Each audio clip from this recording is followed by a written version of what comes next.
Họ Võ kia, hôm nay tôi đến để nói với ông, dù ông chết đi tôi cũng không công nhận ông là cha tôi. Di sản của ông tôi không lấy một xu, mang theo tiền của ông vào quan tài đi. Con trai, con đừng đi, con ơi. 30 năm trước, Võ Tòng đang uống rượu và chơi bài thì có người đến đòi nợ, dẫn đến vợ sinh non. Một xác hai mạng. Mặc dù sau này tỉnh ngộ trở thành tỷ phú tỷ đô, nhưng không thể lấy lại vợ con trên đời, không thể lấy lại sự tha thứ của con trai. Mẹ ơi, mẹ ơi. Võ Tòng mở to mắt, đột nhiên tỉnh ngộ, hít một hơi, ngồi dậy, trước mắt là con trai 3 tuổi nhìn anh. Ánh mắt kinh hoàng, Võ Tòng ngơ ngác. Hình bóng từ 30 năm trước bất ngờ xuất hiện trước mắt Võ Tòng.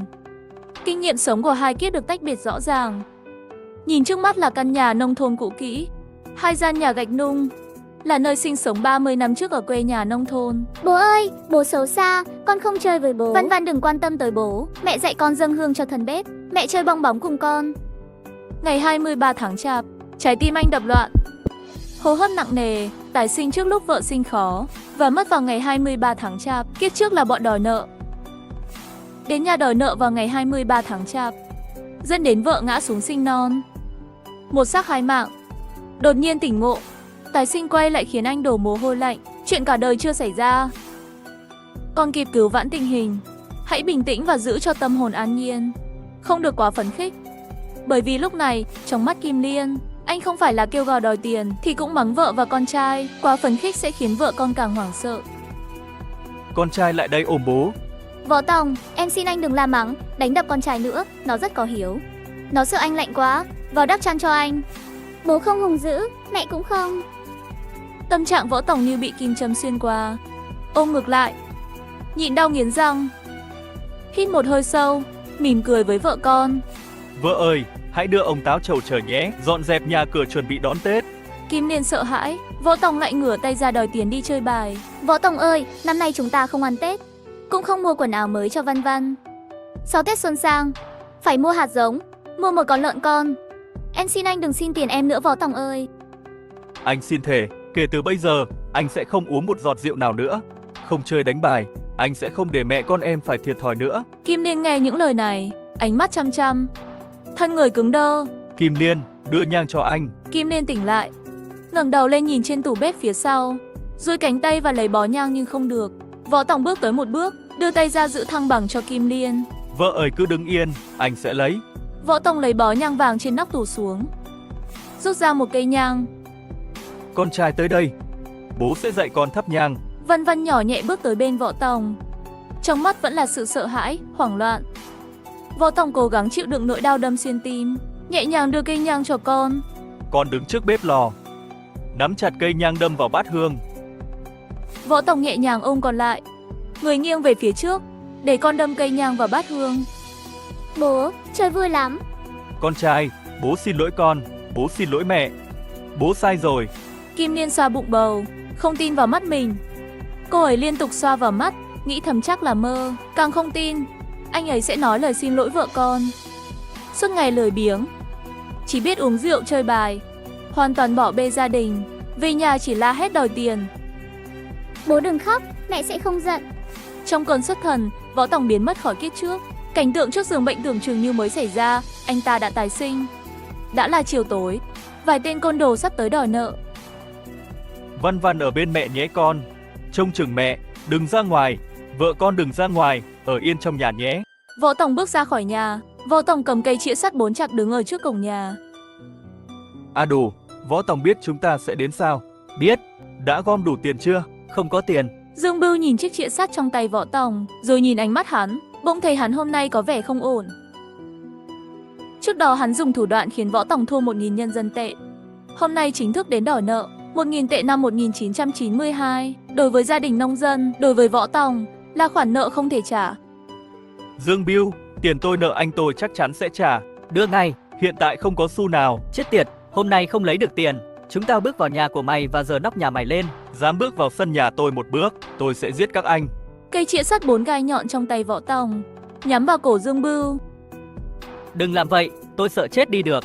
Được rồi, nói chuyện tử tế đi. Võ Tòng cầm cây chĩa sắt bước tới một bước. Dương Bưu cũng thấy Võ Tòng lúc này không dễ chọc giận. Võ Tòng, anh viết giấy nợ, số tiền này anh không thể không trả. Tôi tạo ra nợ, tôi thanh toán một mình, nhưng anh dám đe dọa vợ con tôi về khoản nợ cờ bạc, tôi giết anh. tôi trả mạng cho anh. Anh trai, chúng tôi không thể khống chế nổi hắn. Được rồi, nói chuyện tử tế đi, Võ Tòng. Tôi cho anh 5-6 ngày nữa, sáng ngày 30 tôi đến lấy tiền. Nếu anh vẫn chưa trả, đừng trách tôi không cho gia đình anh đón Tết. Cút ngay. Dám cãi lại anh Bill. Anh chờ đó. Nếu không trả được tiền, chúng tôi mượn mái nhà của anh. Dương Bưu cũng muốn đòi. Loại nợ này cũng sợ gặp phải kiểm tra. Đây không phải là khoản nợ dân sự chính thức. Nếu gặp kiểm tra, họ cũng không dám quá đáng. Vài người nhảy vào xe tải quay đi thong thả. Tâm trạng của Võ Tổng thoải mái hơn. Rủi ro tạm thời được giải quyết, nhưng không chắc đã loại bỏ được. Chúng có thể sẽ đến vào sáng mùng 2 Tết hoặc bất kỳ ngày nào để đòi nợ tiếp. Phải tìm cách mới được. Được tái sinh trở lại năm 1992, tôi chỉ muốn ở lại quê hương bên vợ con, tiền bạc nhiều và biệt thự đẹp, nhưng đó không phải là gia đình. Vợ con mới là gia đình thực sự. Trở về nhà, tôi thấy Kim Liên đang chuẩn bị nấu cơm. Tôi liền cướp lấy bát múc gạo. Vợ ơi, bây giờ đừng làm việc gì nữa, anh sẽ nấu cơm. Em sắp sinh không nên làm việc nặng, bữa tối để anh lo liệu. Kim Liên ngỡ ngàng ngơ ngác như Phương Hằng. Chồng tự nguyện nấu ăn, liệu có biết nấu không? Võ Tổng cầm lấy bát đong gạo, nhìn thức ăn dự trữ ít ỏi trong bếp, nửa bao bột mì, nửa bao gạo tẻ, nửa thùng dưa cải chua, 2 bao khoai tây. Chỉ có những nguyên liệu này, đã là ngày 23 tháng Chạp. Năm nay sống sao? May quá, nhà còn vài bao than, vợ con sẽ không bị chết rét, còn vài bao lúa và bột mì trắng. Bụng sẽ không đói, cầm cự được, thịt sẽ có, quà Tết sẽ có, quần áo mới sẽ có. Còn 5 ngày chuẩn bị để đón Tết. Được tái sinh trở lại, bây giờ phải làm gì trước? Trước hết phải nấu món ngon cho vợ con ăn. Bố ơi bố, con muốn ăn thịt. Nghĩ đến đó lại thấy xót xa. Không có heo để đón Tết, nhà không có thịt heo để ăn rồi, chỉ có cải chua và khoai tây. Nhìn con trai 3 tuổi và vợ đang mang thai thèm thịt, tôi thầm nghĩ, bữa cơm này phải cho vợ con ăn thịt mới được vì họ thèm. Bây giờ là ngày 23 tháng Chạp, chắc hẳn có nhà nào đó ở làng đã giết heo Tết. Đi mượn một chút thịt. Vợ ơi, anh ra ngoài một chuyến, có 5 xu, trước hết cho con mua một dây pháo nhỏ. Anh mua pháo cho con à? Không phải uống rượu chứ? Vợ ơi, anh chỉ mua một dây pháo cho con thôi mà. Trước đó Kim Liên hứa sẽ cho con đốt pháo. Ban đầu tôi cũng dự tính đi mua pháo. Kim Liên quay người lại, rồi lục lọi túi áo mãi mới lấy ra được 5 xu, nhẹ nhàng đưa cho Võ Tòng. Anh thật sự mua pháo cho con à? Vợ ơi, chúc mừng năm mới, nhà phải có tiếng pháo mới may mắn. Tay tôi run run cầm tiền, sau đó bóp chặt 5 xu trong tay. Bố ơi, con muốn ăn thịt. Không cần pháo đâu ạ. Con trai của bố sẽ có thịt ăn mà, pháo cũng phải đốt. Từ nay trở đi, ngày nào bố cũng sẽ vui vẻ cùng với vợ con. Giờ bố ra ngoài một lát, khoảng 20 phút bố sẽ về. Trước tiên, đi qua nhà chú Hai mượn miếng thịt. Hôm nay nhà chú Hai làm heo Tết rồi. Dù mối quan hệ của tôi với chú Hai và thím Hai không tốt, nhưng hôm nay nhà họ giết heo. Mượn 1 cân hoặc 2 cân thịt chắc cũng được. Võ Tổng băng qua tuyết đến nhà chú Hai ở phía đông của làng để mượn thịt heo về đón Tết. Ở cổng nhà họ, đã ngửi thấy mùi thịt. Thịt có thêm hương tiêu tứ xuyên thơm lừng. Chú Hai, thím Hai.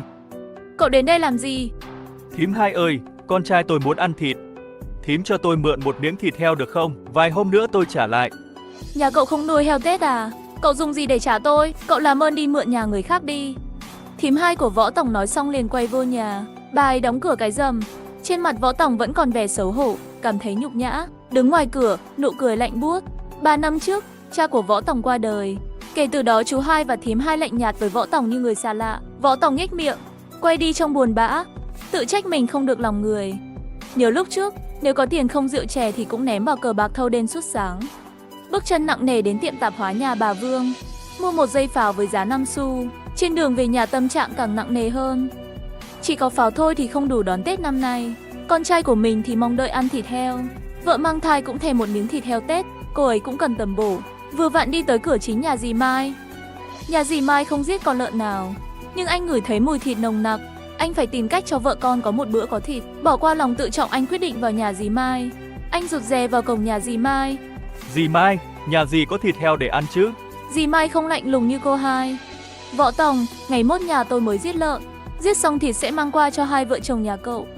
Nhưng Võ Tổng lại muốn vợ con ăn thịt trong bữa ăn hôm nay. Chỉ biết là mặt dày, Võ Tổng tiếp tục nói. Dì Mai, rõ ràng là có thịt đang nấu trong nồi nhà dì, tôi có ngửi nhầm không? Chồng của dì đang mổ heo cho người ta có cho vài cái đuôi heo, tôi đã nấu lên rồi. Võ Tổng không muốn vòng vo, đầu hạ xuống nhìn đất. Dì Mai, bây giờ cho tôi mượn một cái đuôi heo dì đang nấu được không? Hôm nay, tôi muốn vợ con mình có thịt để ăn, ngày mốt, nhà dì mổ heo, không cần mang thịt qua nữa. Dì Mai ngạc nhiên, Không phải vì chia sẻ một cái đuôi lợn với Võ Tòng, mà vì lời nói của anh ta lại tự nguyện nghĩ đến vợ con của Võ Tòng. Được rồi. Tôi sẽ vớt cho cậu một cái đuôi heo vừa nấu chín. Cái đuôi lợn mà cậu mang đi hãy cắt lát và xào với bắp cải muối cho đến khi có mùi thơm. Dì Mai quay người đi vào nhà, mang ra một tô đuôi heo. Đủ ăn một bữa, con heo nhà tôi bị giết, tôi sẽ gửi cho cậu thịt ngon.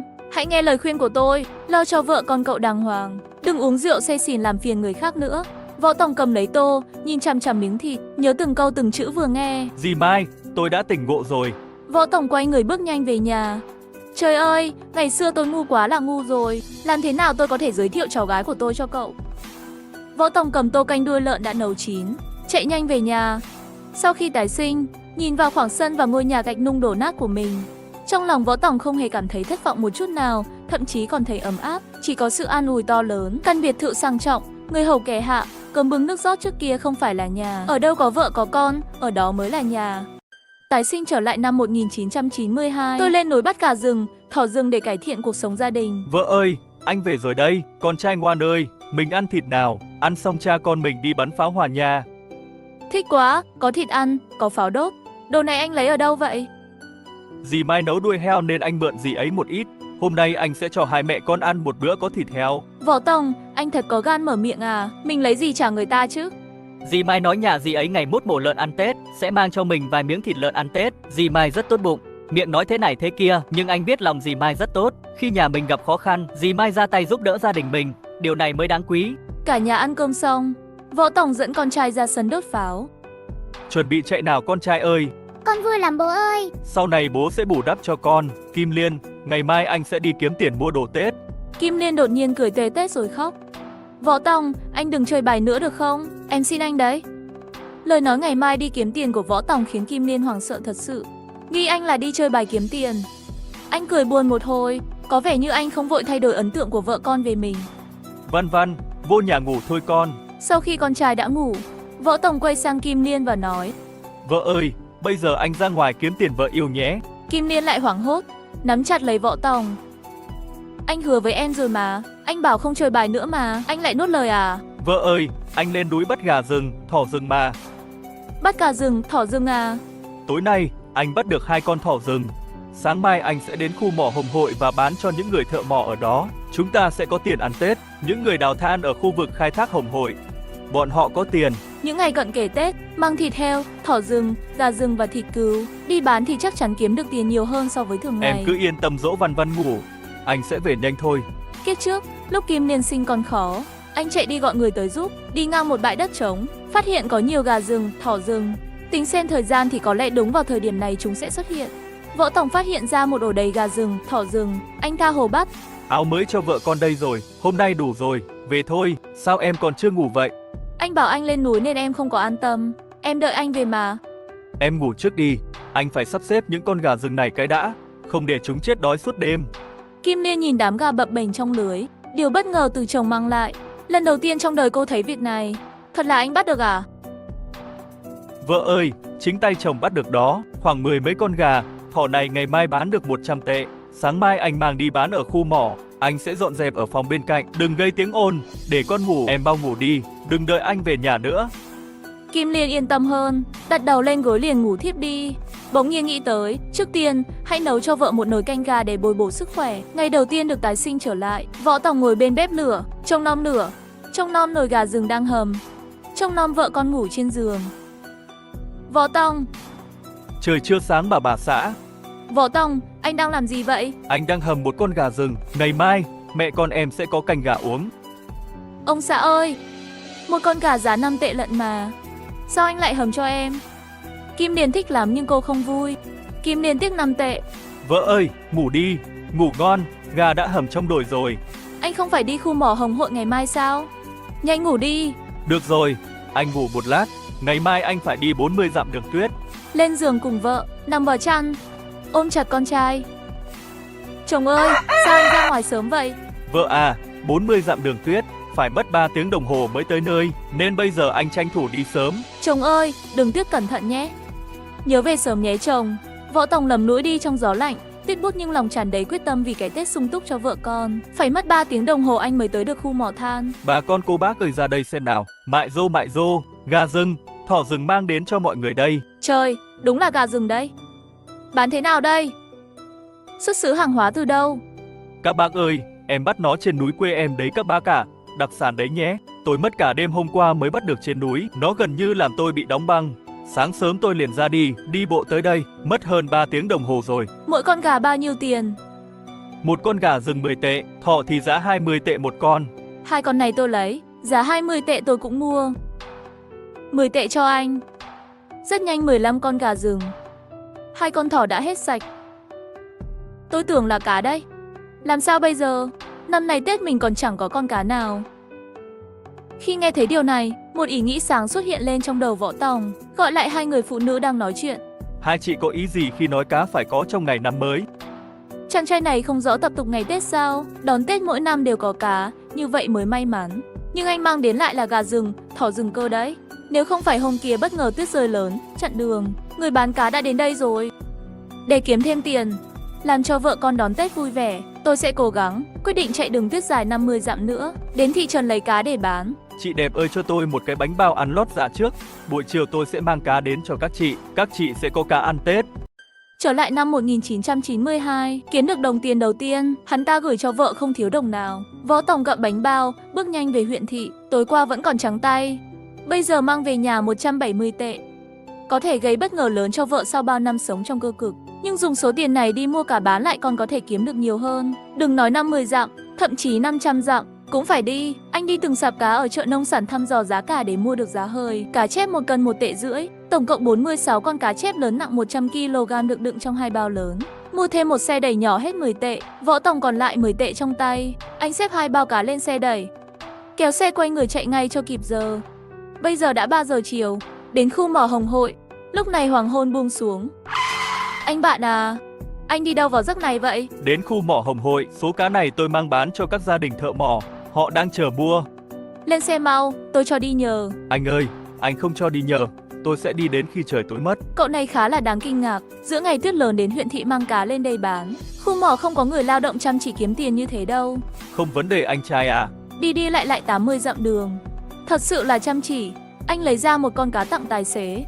Con cá này em tặng cho anh trai. Chúc em trai bán cá kiếm được nhiều tiền. Ai mua cá? Bạn có thể tưởng tượng khung cảnh tiếp theo sẽ sống động như thế nào. 2 bao cá lớn được những gia đình thợ mỏ tranh giành nhau mua hết. Không được đâu chị ơi. 2 con cá cuối cùng để lại nhà em ăn. Chàng trai à, ngày mai cậu có đến đây bán cá nữa không vậy? Tôi vẫn đến ạ. Cố gắng hết sức để đảm bảo rằng mỗi gia đình đều có đủ cá ăn Tết. Như đã hứa đấy. Chúng tôi đợi cậu, chúng tôi sẽ không mua chỗ khác nữa. Võ Tòng quay người đi về nhà. Kiếp sống ở năm 2023, dù có hàng tỷ đô la nhưng tôi không có cảm giác gì là vui vẻ. Nhưng bây giờ 278 nhân dân tệ này có thể mang lại cho vợ tôi niềm vui lớn lao. Bố trở về rồi mẹ ơi. Em để lại gà hầm cho ông xã đó. Ông xã vào ăn đi cho nóng nhé. Vợ và con trai vào ăn trước đi. 2 người ăn xong tôi mới ăn. Chồng à, em và con trai đã ăn rồi anh à. Chồng à, vợ muốn hỏi 2 con thỏ mà chồng bắt được. Còn nữa, những con gà rừng đã bán được tiền chưa? Võ Tòng lấy một nắm tiền ra đưa cho vợ và thông báo số tiền hôm nay kiếm được. Kim Liên cảm thấy một cảm giác lạ, cô quá sung sướng. Kim Liên ở nhà đã chuẩn bị sẵn tâm lý Võ Tòng sẽ đi đánh bài và thua sạch tiền trong túi. Mắt cô ấy ngấn lệ vì quá hạnh phúc. Người này, làm sao có thể đột nhiên thay ra đổi thịt được? Vợ à, bình thường mà, chưa đến 300 tệ mà em đã xúc động như vậy rồi. Hả? 300 tệ? Thiếu vài chục tệ nữa mới đủ 300 tệ. Kim Liên cầm tiền mà tay cứ run run vì quá bất ngờ. Võ Tòng, đúng là anh kiếm được phải không anh? Võ Tòng giải thích quá trình kiếm tiền một cách rõ ràng và chi tiết. Kim Liên nghe mà ngây ra, nửa ngày không tỉnh lại. Trong những năm qua, để mưu sinh cho gia đình, cô đã chạy vậy khắp nơi kiếm tiền. Cô làm mặt dày mượn từ người thân đến hết 3 con láng giềng. Nhưng vì việc cờ bạc của Võ Tòng, hiện tại không ai muốn cho anh ta mượn một xu nào. Ngay cả Kim Liên đi mượn họ cũng ái ngại và hạn chế đưa. Người dân làng thấy anh ấy thì bỏ đi. Chồng ơi, anh nói cho em biết đây không phải là nằm mơ chứ. Vợ ơi, em không nằm mơ đâu. Số tiền này sạch sẽ. Anh đã đi trong gió tuyết, đi hơn 100 dặm để kiếm được. Vợ ơi, anh kiếm được tiền rồi mà em còn khóc. Em hạnh phúc quá nên khóc đó. Kim Liên hạnh phúc, nhưng một nửa cảm xúc trong lòng vẫn xót xa. Mẹ ơi, mẹ đừng khóc. Con trai, ai nói chỉ có ngày 23 tháng Chạp mới đốt pháo, chúng ta tiếp tục đốt pháo đêm nay. Võ Tòng, ngày mai đi chợ trong thị trấn, mua cho con trai một bộ quần áo mới, thêm mua một ít mì sợi, kẹo, hạt dẻ. Võ Tòng, tiền không thể tiêu phí lung tung đâu. Để anh cho em đếm kỹ số tiền này.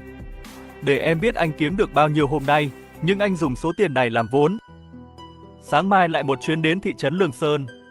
Anh sẽ dùng số tiền 270 tệ này tiếp tục nhập hàng và bán hàng.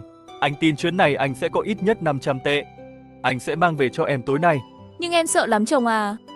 Kim Liên sợ Võ Tòng thua mất số tiền này. Thật sự sợ trong lòng. Vừa có niềm vui ngạc nhiên lại thành nỗi hoang mang trong lòng. Võ Tòng, em không tham lam. Em không cần 500 tệ. Số tiền này đủ rồi. Anh ở nhà bên em và con trai được không Võ Tòng? Võ Tòng hiểu tâm trạng của vợ lúc này. Anh quay lại cửa trước, lấy 2 con cá trong túi mang vào nhà. Vợ xem này, những ngày trước Tết này, mỗi gia đình công nhân mỏ cần 2 con cá chép.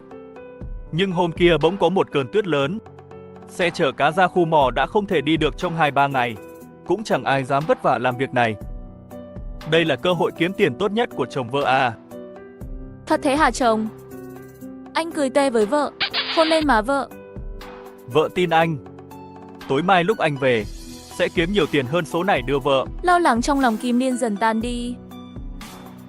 Anh chắc chắn có thể kiếm nhiều hơn à? Của thật có thể kiếm được, nhưng ngày mai anh không thể đi bộ được nữa, quá mệt rồi. Anh nghĩ ra cách nào đó. Mượn xe ngựa của dì Mai. Dì ấy biết anh làm việc chân chính. Dì sẽ cho anh mượn thôi mà. Ôm chặt con trai trong lòng, tay cầm 2 con cá, kéo vợ đến nhà dì Mai.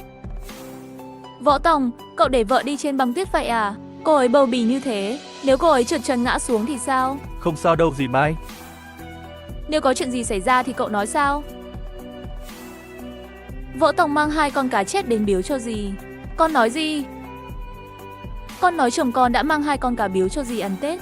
Cậu từ đâu mà có cá? Cậu đang đùa giỡn gì vậy? Tôi xin biếu dì Mai 2 con cá chép này. Đợt sau anh sẽ mang về cho vợ nhé vợ. Võ Tòng, anh đừng nói chuyện như vậy. Các người ở đâu mà có cá vậy? Anh bán gà rừng thỏ cho người ta, rồi quay qua bán cá. Kim Liên nói lại lần nữa. Võ Tòng, mẹ ngươi lại tái sinh ngươi à? Để tôi xem tương lai cậu sẽ thay đổi ra sao. Tái sinh vào năm 92, có quần áo mới cho vợ con, cũng giải quyết được nợ nần, giống như tối qua. Và Võ Tòng đang ngồi bên bếp lò xem vợ con ngủ, cho đến nửa đêm. Dự định chờ đến 5-6 giờ sáng rồi đi vào thị trấn, nhưng không thể chịu đựng được. Mệt mỏi quá nên đã ngủ gục, mở mắt ra thì trời đã sáng rực rỡ. Thật vô dụng, đã ngủ quên, thật lãng phí thời gian. Kim Liên đã chuẩn bị một phích trà đầy cho chồng. Vợ yêu, hãy yên tâm ở nhà, đợi anh trở về. Võ Tòng lái xe ngựa của dì Mai, anh nhất định phải chú ý, đường trơn tuyết dày không dễ đi. Kim Liên quay lại và lục trong người. Cô ấy còn đưa cho Võ Tòng 100 tệ cuối cùng mà cô ấy giấu trên người. Kim Liên tối hôm qua nhắm mắt suy nghĩ cả nửa đêm. Trong vòng 2 ngày vừa qua, hành động của Võ Tòng đủ để khiến cô ta rút ra 100 tệ cuối cùng trên người. Hãy về sớm nhé chồng. Sau khi ăn xong, Võ Tòng đứng ở cửa lớn nhà dì Mai. Võ Tòng, tôi rất vui khi cậu thay đổi tốt hơn. Nhớ về sớm, đừng để vợ con phải lo lắng nhé. Hiểu rồi, dì ơi. Xe lừa rời khỏi khe núi, trên con đường lớn vẫn còn tuyết phủ. Xe lừa đi chậm rãi. Chàng trai, hôm nay anh lấy bao nhiêu? Có 300 cân không? Có, chờ một chút. Từ huyện Lương Sơn đến khu vực khai thác mỏ Hồng Hội, xe lừa đi trên con đường lớn. Sau 3 giờ, đến khu nhà ở của các công nhân mỏ, cảnh tranh giành mua cá náo nhiệt lại diễn ra một phen. Chàng trai, ngày mai có đến không? Không đến nữa, ngày mai tôi sẽ ở nhà cùng vợ con lo dọn dẹp nhà cửa, nấu đồ ăn năm mới. Không phải Võ Tòng không muốn tới, mà là vì nghe tin tức, buổi chiều, một xe chở cá tới khu vực khai thác than. Ngày mai sẽ bán cá ở đây, nếu bán ở đây chắc chắn sẽ ê hàng. Bây giờ vẫn còn sớm, nên Võ Tòng lại lên thị trấn để sắm hàng Tết. Đến thị trấn, Võ Tòng thỏa sức mua sắm, anh ta đã mua đầy một xe hàng hóa, chuẩn bị rời đi. Võ Tòng nhìn thấy người quen, Dương Bưu, người đã đến nhà anh ta thu nợ cách đây 2 ngày. Với đám tay sai của anh ta đã lấy một con dao dựa và cắm vào túi áo. Võ Tòng, tôi thấy anh đã tiêu hơn 200 tệ mua hàng hóa năm mới trong nửa ngày. Anh có tiền mua đồ Tết nhưng không có tiền trả cho tôi. Các anh em, hãy lấy hết những thứ trên xe lừa của anh ta. Nhanh lên nào các anh em. Thằng nào dám? Nè mày, có ngon thì chém đầu tao nè. Võ Tòng giơ con dao làm bếp lên, to và chặt nó xuống. Anh Bill, hắn ta thực sự chém người. Hắn ta đã điên rồi à? Dương Bưu lúc này há hốc cả mồm, không dám lên tiếng. Ban ngày sáng sủa, anh ta cầm dao dựa chém người. Anh ta chém tên côn đồ của gia đình họ Dương. Dương Bill, anh lợi dụng lúc tôi say rượu cho tôi mượn 1.000 tệ để đánh bài, sau đó sai lính sử dụng chiêu trò để thắng tôi 1.000 tệ, rồi ép tôi viết giấy nợ. Hắn đến đòi vợ tôi phải trả tiền. Tôi nợ anh cái gì? Dám cướp hàng hóa của tôi sẽ chém chết các người. Đến đây, các người đến đây. Anh Bưu, thằng này thật hung hãn. Anh Bill thật vô lý. Hắn ta trước đây thì rất nhút nhát. Dương Bill, 3 ngày trước anh đã hiếp con dâu họ Hoắc, con dâu họ Trương. Sau khi hết ngày mùng 3 Tết, hãy chuẩn bị để vào tù. Trong đầu Dương Bưu có một âm thanh nghẹn nghẹt, cơ thể rung lắc. Làm sao anh ta có thể biết hai chuyện đó? Trong làng chúng tôi, Trương Ái Quốc là anh em họ của Vương Nhị Tử. Vương Nhị Tử đã nói với Trương Ái Quốc về chuyện của anh. Trương Ái Quốc lại nói cho tôi biết. Anh Bưu, tôi không nói gì cả. Dương Bưu cố nở một nụ cười xấu xí trên mặt. Anh Võ Tổng, tôi có chuyện muốn nói với anh. Võ Tổng thấp giọng thì thầm. Dương Bill, tôi cũng dễ nói chuyện, hãy trả lại tôi tờ giấy vay nợ mà tôi viết. Anh làm chuyện với vợ người ta, tôi sẽ không tiết lộ điều đó, được chứ? Dương Bưu lấy tờ giấy nợ mà Võ Tổng đã viết từ túi áo. Anh ta đưa tờ giấy nợ đó cho Võ Tổng. Võ Tổng liền đưa vào miệng nhai. Dương Bill, tôi còn nợ anh tiền không? Không còn nợ nữa. Trên khuôn mặt của Dương Bưu cũng hiện lên một nét lạnh lùng. Võ Tổng, nếu anh dám lấy sự việc vừa rồi đe dọa lần nữa, tôi sẽ không cho anh sống yên ổn đâu. Dương Bill, tôi không biết gì về chuyện của anh. Võ Tổng tái sinh, nhưng nó không ảnh hưởng đến cuộc đời của Dương Bưu. Vài ngày nữa, chuyện này của Dương Bưu sẽ bị phát hiện nhưng không phải Võ Tổng tiết lộ, và anh ta sẽ bị bắt. Hừ, để cho anh còn nhảy múa thêm một vài ngày nữa. Võ Tổng lẩm bẩm rồi dắt con lừa về nhà. Dì Mai, tôi đã mua đủ hàng Tết cho dì rồi, dì xem còn thiếu gì không? Võ Tổng, cậu cứ có tiền là phải tiêu xài phung phí mới chịu à? Người đàn ông này sao có thể xa hoa như vậy? 50 kg gạo, chia đều cho gia đình chúng ta, mỗi người một nửa, 2 bó bún, mỗi nhà một bó. Thím hai của Võ Tổng đến nhà dì Mai chơi. Nhìn thấy một đống đồ Tết thì tỏ ra không thoải mái. Hồng Mai, chị mua nhiều hàng Tết như vậy à? Cái này không phải Võ Tổng mua sao? Tôi vừa mới mắng nó. Làm sao có thể tiêu tiền như vậy? Hồng Mai, tôi nói chị hai, bây giờ đã là ngày 25 tháng 12 âm lịch mà chị vẫn cho cậu ta vay tiền mua đồ Tết à? Chị có lòng tốt giúp đỡ nó hoài không? Chị à, chị hiểu lầm Võ Tổng rồi, Võ Tổng không mượn tiền, tôi không cho nó mượn tiền. Chị không cho nó mượn tiền, nó lấy tiền đâu ra để mua đồ Tết? Cả đống hàng hóa như này chắc phải đến 200 tệ chứ không ít. Đó là tiền mà Võ Tổng đi buôn bán ở khu mỏ than Hồng Hội kiếm được. Thím hai hoàn toàn không tin, trong lời nói của bà ấy đầy sự chế nhạo. Nó mà làm được trò chống gì, nó mà kiếm được tiền, trừ khi tiền trên mặt đất nhiều tới nỗi chặn hết lối đi của chúng ta. Dì Hồng Mai tức giận, không muốn nói gì thêm với đối phương. Võ Tổng nghe lời châm biếm của thím hai vang vọng trong tai, không giải thích một từ. Thấy Võ Tổng không nói, Vương Cầm lén lút tiến lại gần và với tay lấy một nắm kẹo. Thím hai làm gì vậy hả? Vương Cầm bị dọa sợ quá, thấy xấu hổ, rồi bà ta bỏ chạy, quay về sân nhà mình. Bố ơi, con muốn ăn kẹo. Võ Tổng dang rộng vòng tay, bế con trai lên hôn mấy cái. Con trai, hãy ăn bất cứ loại kẹo nào con thích. Bà xã yêu ơi, anh mua đồ Tết về rồi, có gạo rồi, có thịt, có quần áo mới rồi. Tái sinh trở lại năm 1992, vợ bất ngờ sinh non, bi kịch ở kiếp trước có thể tránh được ở kiếp này. Kim Liên nhìn một xe đầy hàng Tết, tại sao Võ Tổng lại tiêu hết tiền của mình? Trong giọng nói mang theo tiếng khóc nức nở. Võ Tổng, anh tiêu hết tiền rồi à? Võ Tổng thấy vợ khóc nhưng hắn không dỗ, còn ở một bên cười hì hì. Vợ ơi, tiền kiếm được thì phải tiêu chứ, đồ ăn, bàn, ghế mới, gạo, trứng, bột mì, hành tây, tỏi. Em không cần mấy thứ này, em muốn 100 tệ của em, anh trả lại cho em. Kim Liên trong đầu cứ nghĩ rằng Võ Tổng tiêu hết tiền của mình rồi. Qua năm không có tiền mua hạt giống, mua heo con phải làm sao bây giờ? Võ Tổng, anh đã hứa với em đem tiền về cho em mà. Anh không giữ lời, chúng ta phải trả hàng lại. Vợ ơi, nhìn mặt vợ kìa, anh sẽ cho em một bất ngờ sau. Bất ngờ gì? Đáng lẽ em không nên để anh đi mua sắm một mình. Em vui tính quá, những thứ này làm gì có chuyện mua về xong lại trả lại. Em không quan tâm. Ngay lúc này, thím hai và chú hai của Võ Tổng vội vã đi tới. Chú hai mở miệng chất vấn. Võ Tổng, cậu đã đến khu mỏ than rồi à? Đúng rồi, đi 2 chuyến bán cá để kiếm tiền mua hàng Tết. Thím hai chỉ xin cậu một nắm kẹo, cậu la hét, mắng chửi thím hai là sao? Võ Tổng nhíu mày, có hét lên, nhưng anh không chửi. Vương Cầm trở về thêm mắm dặm muối, không biết đã nói gì. Võ Đại Lang tức giận sang nhà nói lý lẽ. Võ Tổng, trong mắt ngươi có trưởng bối hay không? Cậu dám diễn mặt với thím hai à? Chú hai, thím hai, tôi muốn hỏi xem trong mắt các người có cháu ruột hay không? Võ Tổng, cậu nói cái gì vậy? Chú hai, thím hai, hôm trước nhà các người giết lợn Tết, tôi nhét ra mặt vào đũng quần và mượn 2 miếng thịt. Các người không cho mượn, Đúng rồi, tôi không phải con người, nhưng vợ và con trai tôi cũng vậy sao? Vợ tôi là người phụ nữ tốt nhất trên đời, sắp sinh rồi, muốn ăn một miếng thịt. Võ tòng tôi thay đổi rồi, tôi biết ai tốt với tôi và ai không tốt với tôi. Dì Mai đã cho vợ con tôi một cái đuôi lợn để ăn.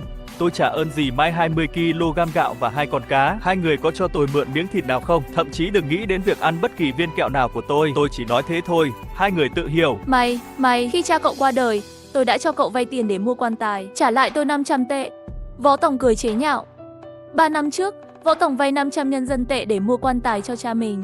Phải hơn chục lạy mới mượn được từ chú hai. Phải lạy như vậy mới vay được 500 tệ. Nhưng chính cha tôi, không phải anh cả của chú hai sao? Chuyện này cũng đã trở thành cái gai trong lòng Võ Tòng. Chú hai, sau Tết Nguyên đán kiếm được tiền, tôi sẽ trả đủ 500 tệ cho chú kèm cả lãi suất.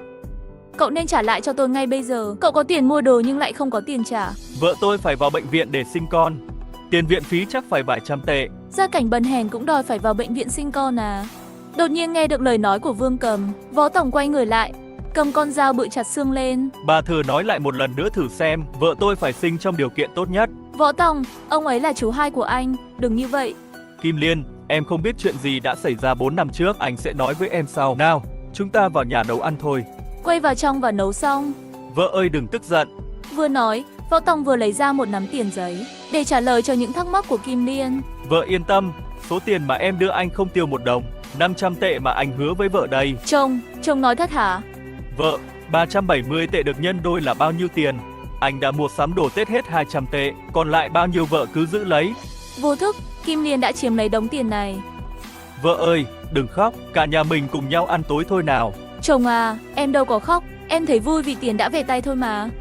Sau bữa tối, Võ Tòng cầm xẻng, xúc tuyết trong sân sạch sẽ. Mặt đất được bao phủ bởi tuyết, nếu vợ tôi ngã thì sẽ rắc rối lắm. Trên sàn nhà chính có rất nhiều bát, đĩa, chậu mới. Một bao gạo và một giỏ trứng nặng hơn 20 kg, 4 con cá chép. Bé cưng ơi, đây đều là đồ Tết bố mua cho gia đình bằng tiền kiếm được. Con ngoan, con cũng tin anh ấy là một người cha tốt, phải không? Bụng đột nhiên có thắt lại, Kim Liên đau bụng dữ dội, cô ấy ngồi bệt xuống nền nhà. Võ Tòng đang xúc tuyết, đột nhiên nghe thấy Kim Liên hét lên, giật mình. Vợ, sao em bị té vậy?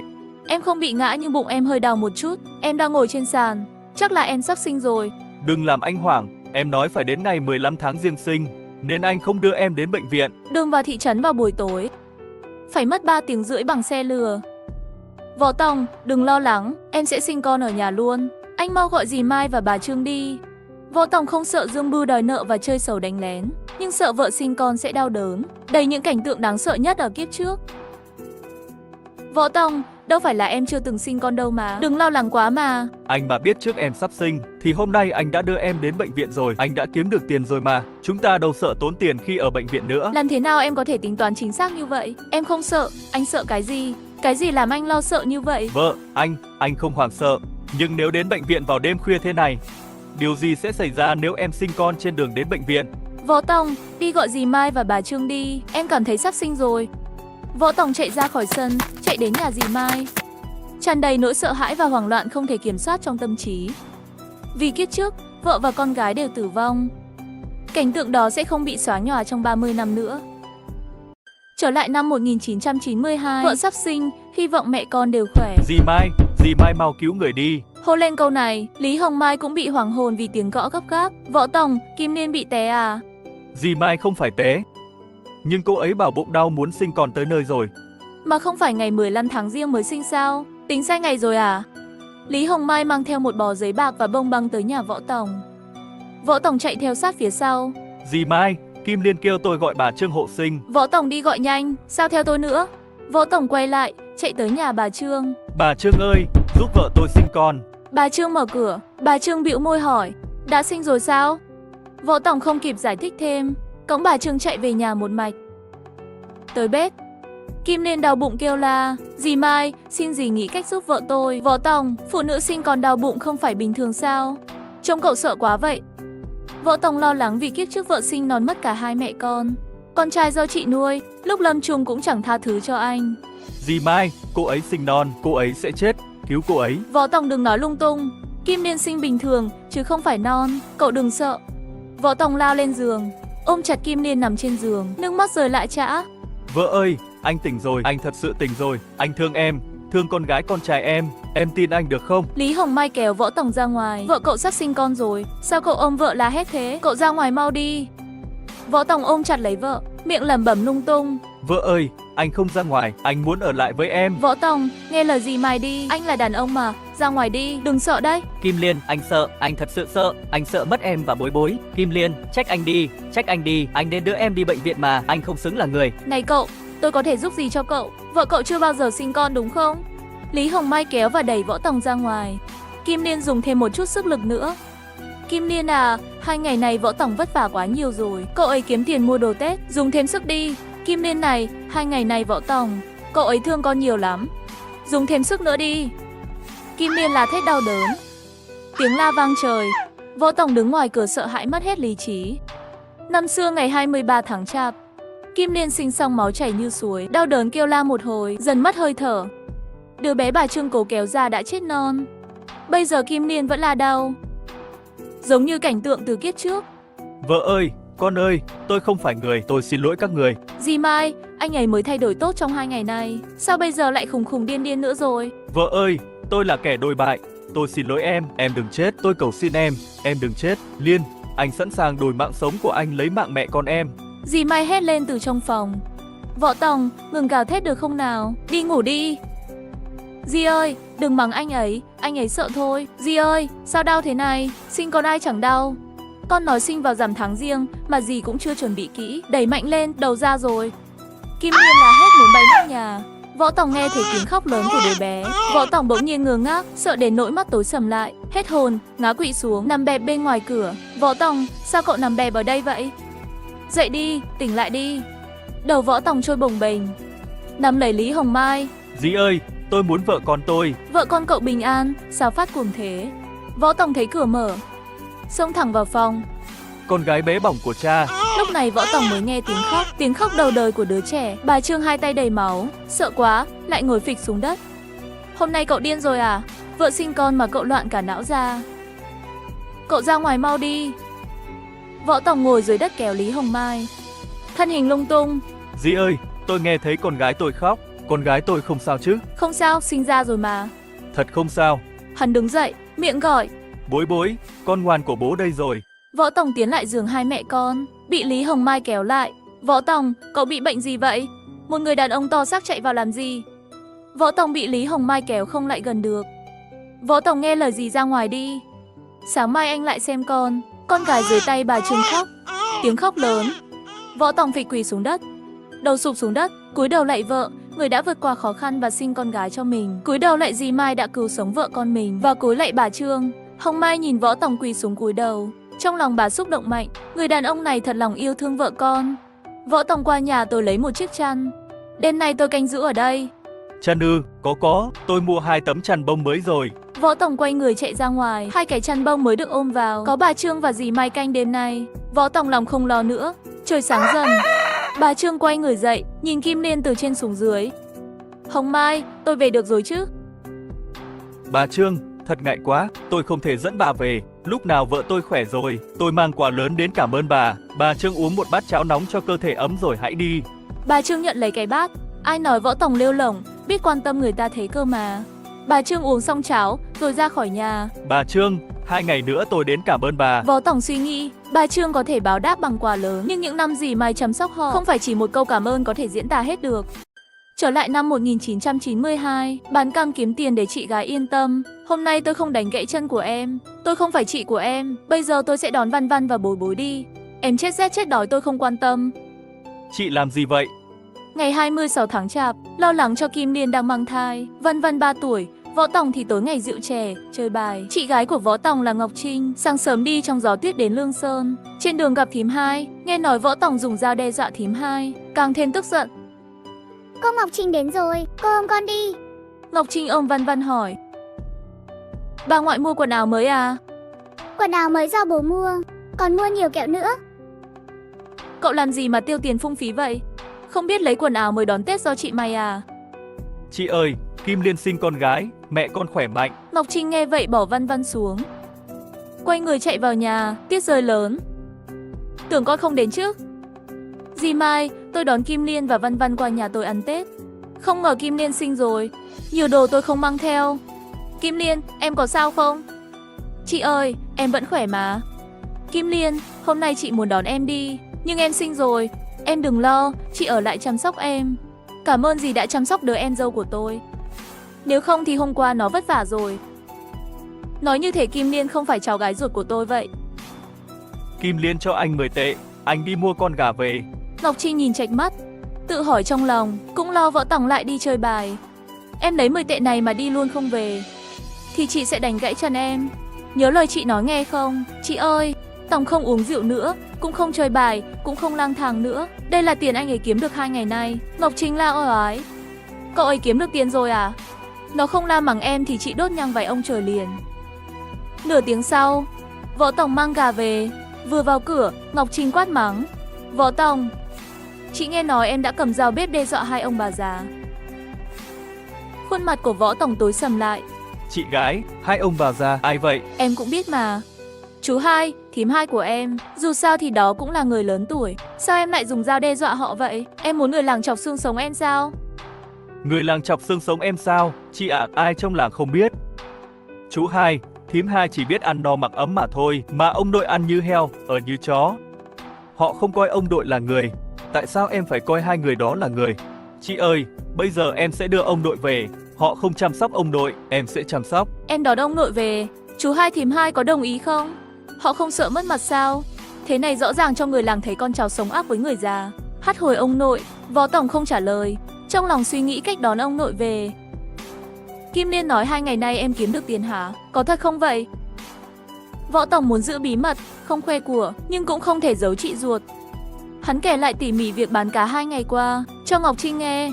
500 đồng sao? Chị không tin em chịu nổi cực khổ đó. Em là người như thế nào chị không rõ à? Chắc chắn là chơi bài ở thị trấn huyện, gặp may mắn chiến thắng được tiền. Chị à, không phải do Tòng chơi bài mà thắng tiền đâu. Đồng tiền này chính là tiền của những người ở mỏ than. Chị, 2 ngày nay tuyết rơi lớn, xe tải không thể vào được. Nếu em chở một xe cam qua đó, có thể biến 500 tệ lên thành 1.000 tệ. Vậy thì anh đi kiếm một khoản tiền cho chị yên tâm. 2 ngày nay chị ở lại đây chăm sóc Kim Liên, đồng thời xem cậu bán cam kiếm tiền thế nào. Chị, hôm nay nếu chị không đến, em không rảnh ra khỏi nhà được. Nhưng vì chị đến rồi, chị chăm sóc Kim Liên, em sẽ ngủ cả buổi chiều. Tối nay em qua thị trấn huyện nhập cam, sáng 4 giờ trở qua mỏ than làm một chút, rồi em sẽ kiếm thêm được một khoản. Ăn trưa xong, Võ Tòng liền đi ngủ. Chớp mắt đã tối mỏ mẫm. Em không phải nói sáng 4 giờ mới có thể vận chuyển hàng sao? Tại sao lại đi ngay bây giờ? Bây giờ em mất 3 tiếng đồng hồ sẽ đến thị trấn huyện đúng 10 giờ. Đi sớm hơn gặp quản lý chợ, tránh gặp rắc rối khi buôn cam. Kinh nghiệm kiếp trước còn trong đầu. Làm sao buôn một xe cam lại dễ dàng thế? Ai muốn bán thì bán à? Trước hết phải làm thân với quản lý chợ, lấy được phiếu nhập hàng của họ và trả phí mới có hàng. Ngọc Trinh ngơ ngơ nhìn theo bóng lưng em trai mất hút trên đường làng. 2 ngày này tuyết rơi lớn, nếu không xe tải đã chở hàng đến mỏ than rồi. Nếu không có tuyết lớn, Võ Tòng muốn lợi dụng kẽ hở càng khó hơn. Đã là 9 giờ tối, vào thị trấn, Võ Tòng bỏ 50 tệ mua 5 gói thuốc lá Đà Lạt. Đi thẳng tới khu chợ tập trung nông sản. Lần trước việc buôn bán cá không cần giấy phép mở hàng, bởi vì cá đã sẵn có nguồn cung dồi dào. Lần này, của cam được chở từ phía Nam bằng một xe tải lớn, riêng phục vụ cho chợ nông sản, các gian hàng đã nộp thuế. Người thường không biết cách làm, không thể mua được cam. Cách làm, Võ Tòng đơn nhiên có cách, tìm ông Lưu chủ nhiệm. Tìm tôi có việc gì? Lấy 2 gói thuốc lá Đà Lạt ra, ánh mắt của ông Lưu chủ nhiệm có vẻ ấm áp hơn. Chàng trai này khá hiểu biết, nói đi, mục đích của cậu là gì? Trước tiên Võ Tòng than thở một hồi, sau đó mới nói muốn nhập 800 cân cam. Hôm nay cam quá khan hiếm em trai à. Các quầy hàng ở thị trấn không thể mua được hàng. Tôi không thể cho cậu 800 cân. Ông Lưu chủ nhiệm, tôi vẫn đóng thuế đầy đủ. Cam của tôi chở đến khu mỏ Hồng Hội, cung cấp cho gia đình công nhân mỏ. Anh sẽ chở một xe cam đến khu mỏ Hồng Hội à? Xuất phát vào lúc nửa đêm, khoảng 4 giờ, 7 giờ tới khu mỏ. Ông Lưu chủ nhiệm ngạc nhiên nhìn cậu ấy. Đêm khuya đi đường tuyết, chàng trai này không sợ chết à? Tôi chỉ muốn kiếm chút tiền khổ cực mà thôi, thưa ông Lưu chủ nhiệm. Ông Lưu chủ nhiệm lật qua sổ ghi chép vài nét bút. 500 cân, anh đóng phí 50 tệ. Được rồi. Chỉ có thế thôi, dường như đơn giản, nhưng không phải ai cũng làm được. Chờ đến 3 giờ sáng, Võ Tòng kéo lửa đến điểm tập kết thị trường. trao cho người phụ trách điểm phân phối một gói thuốc Đà Lạt. Năn nỉ thêm được 5 giỏ cam. Buộc dây chặt che bạt. Kéo xe lửa trên tuyết rơi. Một bước một dấu chân, đi về khu nhà ở của công nhân mỏ. Tái sinh trở lại năm 1992, ông nội bị bỏ rơi, tôi sẽ nuôi dưỡng. Cam sành mọng nước, cam đường thơm ngon nào. Người phụ nữ này nhận ra ngay, là cậu thanh niên bán cá hôm trước. Ôi, hôm nay có cam nè. Võ Tòng lấy ra một của cam để thử. Chị thử xem có ngon không nhé. Thời này trái cam thật sự có vị cam. Không giống 30 năm sau, trồng nhanh thu hoạch sớm ngược mùa. Mọi thứ đều kém xa, vị đậm đà đó. Ngon quá đi, thêm hai bà lại gần. Chị dâu à, chúc mừng năm mới cho chị và gia đình. Nhìn 30 rổ cam, đêm qua vất vả mang đến. Chàng trai cam bán thế nào? Một rổ 25 tệ, khoảng 20 cân, khác nhau 1 đến 2 cân là bình thường. Nếu tính từng cân thì không bán được. Một rổ đắt hơn 10 tệ so với trước khi tuyết rơi. Nhưng đã là ngày 27 tháng Chạp. Xe chở cam cũng đến đây. Nhanh chóng hơn 20 rổ cam bán hết. Rổ này không bán đâu chị ơi, em mang về. Sao còn một rổ cam cuối cùng mà không bán? Chị ơi, tôi còn vợ con, cô vợ, chị gái đang chờ ăn miếng cam tươi này, hiểu cho tôi nhé. Sau khi bán cam, Võ Tòng lại chở thêm 20 kg than về nhà. Em muốn ăn trứng, thịt. Võ Tòng lấy ra một đống tiền gọn gàng, đặt lên bàn ăn. Võ Tòng, em thật kiếm được tiền từ bán cam à? Không lẽ em đã đánh cắp hoặc cướp được nó à? Em muốn ăn trứng, xào năm của nhanh lên. Hừ, đừng nghĩ rằng bây giờ em kiếm được tiền chị sẽ chiều chuộng em. Chị ăn dưa muối, khoai tây, thích ăn thì ăn, không ăn thì thôi. Bố ơi, ông nội tới rồi. Võ Tòng bỗng nhiên lòng run lên, có chuyện gì xảy ra vậy? Không thể nào ông nội 83 tuổi cũng chạy đến đây. Ông nội, ông có phải không ăn trưa mà chạy qua nhà cháu không? Ông nội, đói quá cháu ơi. Ông nội sống cùng chú hai, thím hai. Cuộc sống đã trở thành như vậy. Võ Tòng quay lại cầm một bát canh gà cùng cơm. Bàn tay Võ Công run run không ngừng. Lòng Võ Tòng trùng xuống. Ông nội không tự ăn được nữa. Ông nội, cháu cho ông ăn canh gà cùng cơm. Từng thìa cho ông nội ăn vào bụng. Võ Tòng ơi, ông cản đường các người, sống không nổi. Nước mắt Võ Tòng quay cuồng trong mắt. Ông nội ơi, từ nay cháu sẽ chăm sóc ông nội. Kiếp trước, ngày mùng 8 tháng Giêng ông nội qua đời. Mọi người nói ông nội ra đi mà không nhắm mắt. Không hề thanh thản chút nào. Võ Tòng không biết gì cả. Do Dương Bưu ép nợ làm chết vợ con, anh dùng dao chém Dương Bưu bị tạm giữ. Anh ra từ trại tạm giam mới biết Võ Công qua đời vào ngày mùng 8 tháng Giêng. Đám tang được tổ chức long trọng, náo nhiệt. Tái sinh, Võ Tòng muốn tự mắt chứng kiến ngày mùng 8 tháng Giêng. Ông nội sao lại nhắm mắt không thức dậy nữa. Sắp xếp ông nội nằm ở phòng chính, quay lại bếp. Nhìn Ngọc Trinh bận rộn. Nghĩ đến ngày mai là 28 tháng Chạp, chị còn ở lại nhà của mình. Liệu anh rể có đồng ý không? Chị, dạy em cách làm việc, dạy hết một lượt đêm nay. Ngày mai em bắt đầu làm, sáng sớm chị về nhé. Em biết làm những việc đó không? Đừng lúc đó quấn quýt xin cô Mai giúp đỡ. Em không nhờ vả ai cả, em tự làm. Mục đích của chuyến đi này của Ngọc Trinh, đón em dâu và cháu nhỏ về nhà mình. Nhưng tình hình chồng không tệ như cô nghĩ. Võ Tòng đổi khác rồi, biết kiếm tiền, lo cho gia đình. Cháu nhỏ mặc quần áo mới, chạy nhảy, cười nói đùa giỡn trong sân. Mặt em dâu hạnh phúc yên ổn. Ông bồi bối cho bú sữa. Ông nội nằm trên giường trong phòng chính, ngủ mê man. Toàn bộ cảnh tượng trước mắt khiến Ngọc Trinh yên tâm. Võ Tòng hứa với chị đêm 30 tới kể cả Tết. Không uống say không đánh bài, như những ngày này để chị yên tâm được không? Chị ơi, em là Võ Tòng, em ruột của chị xin thề, đảm bảo chăm sóc vợ con em, chăm sóc ông nội, không uống rượu không chơi bài, để chị yên tâm, để cô Mai yên tâm. Võ Tòng cố gắng trong 3 ngày. Sáng mùng 1 chị sẽ đến. Võ Tòng chia ra một ít hàng Tết của mình đã chuẩn bị. 2 con cá, một túi cam cũng đã đóng gói xong.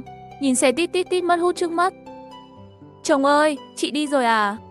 Mùng 1 Tết chị sẽ lại nhà mình chúc Tết. Ông nội thế nào? Từ tối qua ông nội ngủ tới giờ vẫn chưa thức. Cứ như ngủ 3 ngày 3 đêm vậy. Ông nội thật đáng thương, ông nội cả đêm không về. Chú hai, thím hai không lo lắng. Kim Liên không nhắc thì thôi. Khi được nhắc, Võ Tòng bỗng nhiên nghĩ tới. Họ thật chưa tới tìm ông nội. Thật không thể hiểu tại sao. Con trai, đi theo bố, đi vòng quanh một vòng. Võ Tòng ôm con trai đến nhà chú hai, thím hai. Một đêm qua mà họ không tìm ông nội. Đây là bỏ rơi. Bố đi đâu vậy? Con trai, bố sẽ cãi nhau với hai người xấu, con đừng sợ, con ủng hộ bố nhé. Bố cố lên, bố cố lên. Thím Hai ơi, chú Hai đâu rồi? Vương cầm giọng hối hả lạnh lùng. Hỏi chú Hai làm gì? Gọi chú Hai ra bàn bạc chuyện sinh hoạt của ông đội tôi. Sao không tự vào mà gọi? Tôi cũng không thèm vào mà gọi ngay cổng. Chú Hai ơi, ông đội tôi ở đâu? Ông nội cậu ở phòng mình, cậu hỏi chi? Võ Tòng hiểu rồi. Hai người này thật không biết ông nội không có ở phòng. Từ hôm qua đến giờ, họ chưa vào xem một cái. Đó là cách các người đối xử với ông nội tôi à? Hãy chờ xem. Không hỏi thêm câu nào nữa, quay người về nhà cùng con. Trở lại năm 1992, đòi lại công bằng cho mẹ, giải quyết 10 năm thù hận. Võ Tòng, ra đây một chút. Nghe tiếng trưởng thôn nói, Võ Tòng bước ra từ bếp, nhìn thấy chú Hai thím Hai đưa trưởng thôn đứng ở sân nhà. Võ Tòng, cậu dùng dao đe dọa thím Hai à? Hắn chửi vợ tôi là một con đĩ. Tôi vừa mua dao mới cầm trên tay. Võ Tòng, Tết rồi sao còn cãi vã với chú Hai thím Hai? Theo tôi, cậu nên xin lỗi. Đừng cứng đầu quá. Yên tâm đón Tết. Võ Tòng, sáng nay cậu đi nhà chú Hai, nói chuyện tiền trợ cấp ông nội. Sao quay mình liền bỏ đi vậy? Có vẻ hiểu rồi. Chú Hai thím Hai đến tìm Võ Tòng vì tiền trợ cấp ông nội. Võ Tòng, anh cả chị dâu tuy không còn nữa, nhưng gia đình mày cũng nên đóng góp chút nào chứ. Một năm chỉ 100 tệ, mày ít chơi bài chút là đủ rồi. Chú Hai, 100 tệ tôi đưa là cho chú Hai à, hay cho ông nội? Chú Hai nhìn thím Hai một cái. Võ Tòng hiểu rồi. Đòi tiền Võ Tòng là ý tưởng của thím Hai. Võ Tòng, ông nội còn sống, mày nên giúp ông nội chút ít chứ. Đóng góp chút tiền.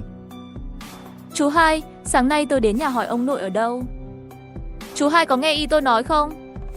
Chú Hai hoàn toàn không hiểu. Võ Tòng, ý mày là gì? Chú Hai, tôi hỏi lại một lần nữa trước mặt trưởng thôn. Ông nội có ở nhà chú Hai không? Ý mày là gì? Ông nội không ở nhà chú Hai, vậy thì ở đâu? Thím Hai nói ông nội ở nhà thím Hai. Ông nội tôi ăn gì buổi sáng? Ông nội ăn gì buổi trưa? Nói đi, ông nội tôi ăn gì buổi sáng? Ông nội ăn gì buổi trưa?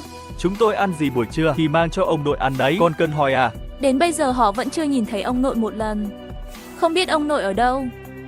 Trưởng thôn, đi nào, trước mặt ông nội tôi đưa tiền sinh hoạt cho chú Hai. Chú Hai cho ông nội ở căn lều tồi tàn nhất. Chú trưởng thôn, ông vào gọi ông nội tôi ra đi. Chú ấy không ở nhà đâu. Hả, cha tôi không ở nhà, cha tôi ở đâu? Tôi sao biết được? Bà mang cơm chưa cho cha tôi, sao bà lại nói không biết? Chắc ông ấy đi đâu loanh quanh ấy mà. Tôi cần gì quan tâm cha anh ăn gì buổi trưa. Mặt ông trưởng thôn Võ Phúc Ngân đỏ ửng lên. Bị hai người này xỏ mũi. Xấu hổ lắm. Võ Tòng lạnh lùng nhìn ba người trước mặt. Bà không mang cơm cho cha tôi, bà ít ra cũng nói cho tôi biết. Ông giả vờ là người tốt à? Từ sáng đến giờ ông không vào nhìn ông già đó một cái. Ông đùn đẩy cho tôi. Thôi đừng cãi nhau nữa. Tôi hỏi hai người, chú tôi ở đâu? Hai vợ chồng Võ Quốc Dân nhìn nhau đầy gay gắt. Ông nội ở đâu? Họ hoàn toàn không biết. Từ trưa hôm qua đến giờ, ông trưởng thôn, ông nội tôi không ở nhà này. Mà chú Hai thím Hai của tôi lại không biết. Ông nghĩ xem nếu ông nội tôi đói chết, rét chết chắc hai người này cũng không hay biết. Ông trưởng thôn, chú Hai của tôi hỏi tôi về chi phí sinh hoạt của ông nội tôi, ông ấy còn dám xin à? Mặt ông trưởng thôn có vẻ không thoải mái. Ông già một ngày một đêm không ở nhà. Chú Hai hoàn toàn không biết. Vợ chồng Võ Quốc Dân nói dối là chưa đã cho ông già ăn thịt. Thế là quá đáng rồi.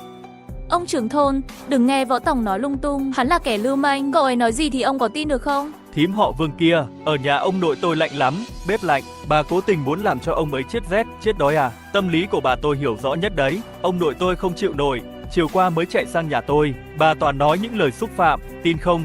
Tôi xé miệng bà ra đấy. Mày dám bắt nạt tao à? Mày chờ đợi con trai tao về chiều nay. Võ Tòng, cậu có lễ phép không vậy? Bà ấy dù gì cũng là thím Hai của cậu. Bà ấy đã tra tấn ông nội tôi tới chết đấy. Ông bảo tôi kính trọng bà ấy là người lớn tuổi à? Tôi khinh. Nói xong, Võ Tòng cũng không quan tâm họ cãi nhau, quay ngay về nhà. Đi thẳng về nhà, ăn cơm tối xong, trời đã tối dần. Võ Tòng thấy ở xa, thím Hai và con trai bà ấy. Võ Quân tới tìm Võ Tòng, có vẻ rất tức giận. Quay người lại cầm cái dao bếp đứng ở cửa nhà. Mẹ ơi, hôm nay con sẽ trả lại công bằng cho mẹ. 10 năm trước, ngày 28 tháng Chạp, vì chia ruộng đất, chia tài sản gia đình, mẹ Võ Tòng và thím Hai đánh nhau, một búi tóc bị lột ra. Sau đó mẹ Võ Tòng ốm nặng một thời gian, buồn rầu 2 năm rồi qua đời. Vợ con ở kiếp trước xảy ra chuyện. Võ Tòng rời làng, đến lúc chết vẫn chưa kịp làm sáng tỏ mâu thuẫn này. Lòng này không còn muốn có tiếc nuối nữa. Đứng yên, đứng đây nói chuyện. Võ Tòng, mày dám xúc phạm đến thím Hai ruột của mày rồi. Mày không coi trọng người lớn tuổi à? Võ Quân, mày không coi trọng con của bác ruột mày à? Tại sao tao phải coi trọng mẹ mày?